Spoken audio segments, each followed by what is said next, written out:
The Oval Portrait by Edgar Allan Poe. The chateau into which my valet had ventured to make forcible entrance, rather than permit me in my desperately wounded condition to pass the night in the open air, was one of those piles of commingled gloom and grandeur which had so long frowned among the Apennines, not less, in fact, than in the fancy of Mrs. Radcliffe. To all appearance, it had been temporarily and very lately abandoned. We established ourselves in one of the smallest and least sumptuously furnished apartments. It lay in a remote turret of the building. Its decorations were rich, yet tattered and antique. Its walls were hung with tapestry and bedecked with manifold and multiform armorial trophies, together with an unusually great number of very spirited modern paintings in frames of rich golden arabesque. In these paintings, which depended from the walls not only in their main surfaces, but in the very many nooks which the bizarre architecture of the chateau rendered necessary, in these paintings, my incipient delirium perhaps had caused me to take deep interest, so that I bade Pedro to close the heavy shutters of the room, since it was already night, to light the tongues of a tall candelabrum which stood at the head of my bed, and to throw open far and wide the fringed curtains of black velvet which enveloped the bed itself. I wished all this done that I might resign myself, if not to sleep, at least alternately to the contemplation of these pictures and the perusal of a small volume which had been found upon the pillow and which purported to criticize and describe them. Long, long I read, and devoutly, devoutly I gazed. Rapidly and gloriously the hours flew by, and the deep midnight came. The position of the candelabrum displeased me, and outreaching my hand with difficulty, rather than disturb my slumbering valet, I placed it so as to throw its rays more fully upon the book. But the action produced an effect altogether unanticipated. The rays of the numerous candles, for there were many, now fell within a niche of the room which had hitherto been thrown into deep shade by one of the bedposts. I thus saw in vivid light a picture all unnoticed before. It was the portrait of a young girl, just ripening into womanhood. I glanced at the painting hurriedly and then closed my eyes. Why I did this was not at first apparent, even to my own perception. But while my lids remained thus shut, I ran over in my mind my reason for so shutting them. It was an impulsive movement to gain time for thought, to make sure that my vision had not deceived me, to calm and subdue my fancy for a more sober and more certain gaze. In a very few moments I again looked fixedly at the painting. That I now saw aright I could not and would not doubt, while the first flashing of the candles upon that canvas had seemed to dissipate the dreamy stupor which was stealing over my senses, and to startle me at once into waking life. The portrait, I have already said, was that of a young girl. It was a mere head and shoulders, done in what is technically termed a vignette manner, much in the style of the favourite heads of Sully. The arms, the bosom, and even the ends of the radiant hair melted imperceptibly into the vague yet deep shadow which formed the background of the whole. The frame was oval, richly gilded and filigreed and Mauresque. As a thing of art, nothing could be more admirable than the painting itself, but it could have been neither the execution of the work nor the immortal beauty of the countenance which had so suddenly and so vehemently moved me.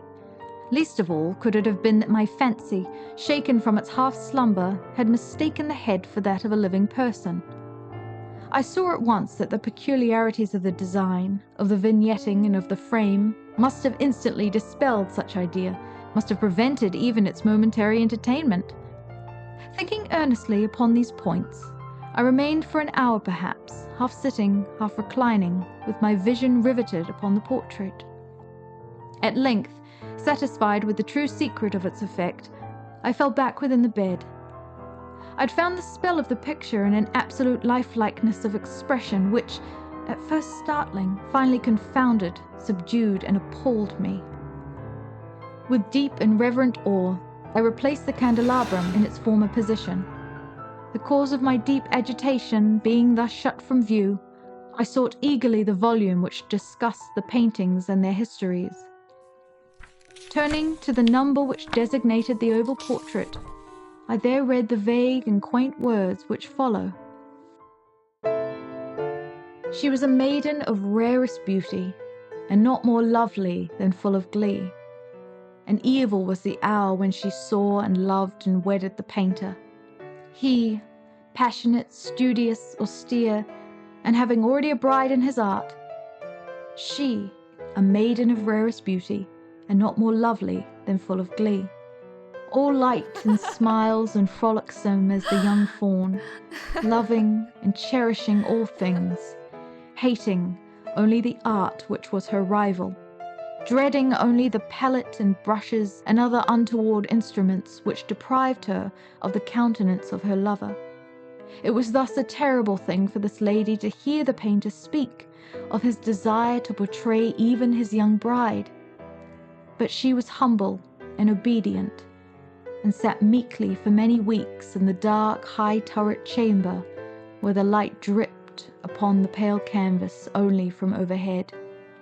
But he, the painter, took glory in his work, which went on from hour to hour and from day to day, and he was a passionate and wild and moody man who became lost in reveries, so that he would not see that the light which fell so ghastly in that lone turret withered the health and spirits of his bride, who pined visibly to all but him. Yet she smiled on and still on, uncomplainingly, because she saw that the painter, who had high renown, took a fervid and burning pleasure in his task, and wrought day and night to depict her who so loved him, yet who grew daily more dispirited and weak. And in sooth, some who beheld the portrait spoke of its resemblance in low words, as of a mighty marvel, and a proof not less of the power of the painter than of his deep love for her whom he depicted so surpassingly well. But at length, as the labour drew near to its conclusion, there were admitted none into the turret. For the painter had grown wild with the ardour of his work, and turned his eyes from the canvas rarely, even to regard the countenance of his wife, and he would not see that the tints which he spread upon the canvas were drawn from the cheeks of her who sat beside him. And when many weeks had passed, and but little remained to do, save one brush upon the mouth and one tint upon the eye, the spirit of the lady again flickered up as the flame within the socket of the lamp. And then the brush was given, and then the tint was placed, and for one moment the painter stood entranced before the work which he had wrought. But in the next, while he yet gazed, he grew tremulous and very pallid and aghast, and crying with a loud voice, "This is indeed life itself!" turned suddenly to regard his beloved. She was dead.